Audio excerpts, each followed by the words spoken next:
This past weekend, my 93-year-old mother handed me something I didn't expect. A small, worn, faded cardboard box. Nothing fancy, but inside was a time capsule. Treasures she had kept for over 50 years.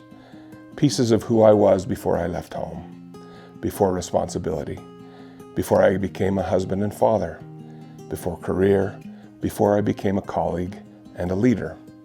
And I was not prepared for what was inside. There were pictures of me at high school proms, basketball and football programs with my name on the roster, report cards that were, let's just say, humbling, complete with teacher notes labeling me a disruptive influence.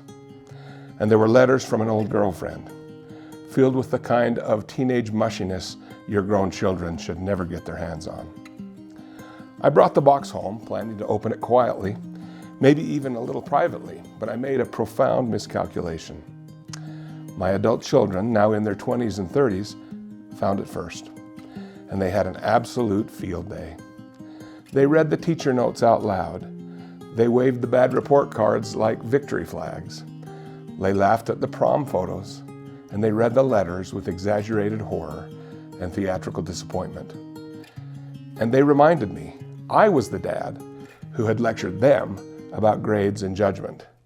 If they'd known all that back then, I'm not sure they would have taken my advice quite as seriously. Later, after the laughter had subsided, I thought more about what this little box represented. Two feelings hit me. First, relief. Relief that my credibility as a father probably benefited from a little mystery. And second, gratitude. Gratitude for the way life shapes us, refines us, and lifts us into better versions of ourselves. Because the boy in those pictures, the one responsible for those subpar report cards, became someone else entirely over time. That pattern plays out in every life. We grow, we stumble, we learn, we keep becoming. Sometimes we forget that. We anchor on old mistakes, old failures, old insecurities, and quietly assume those define us permanently. But they don't. We are not finished products, and we never were. But growth doesn't happen in isolation. It happens in relationships, in teams, in communities.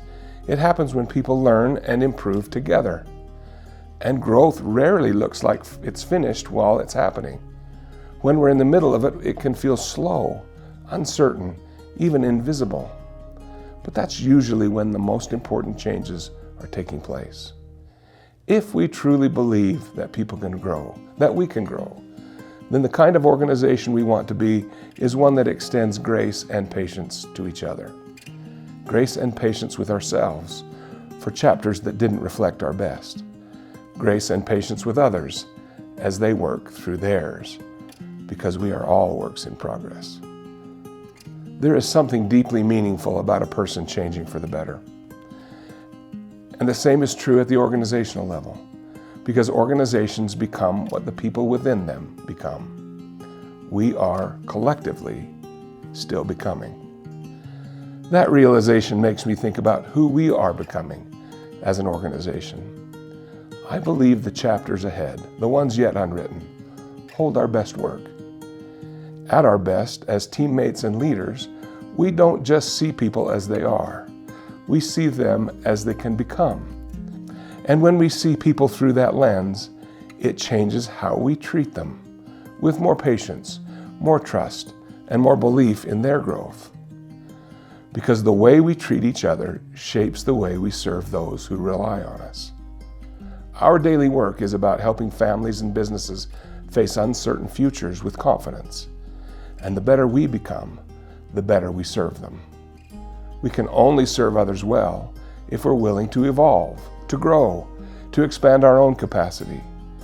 So this little box ended up feeling like a real gift to me. A reminder that we don't remain who we once were, that potential is real, that becoming is possible. If a disruptive teenager with disappointing report cards could grow into something useful, then I think we're all on very promising ground.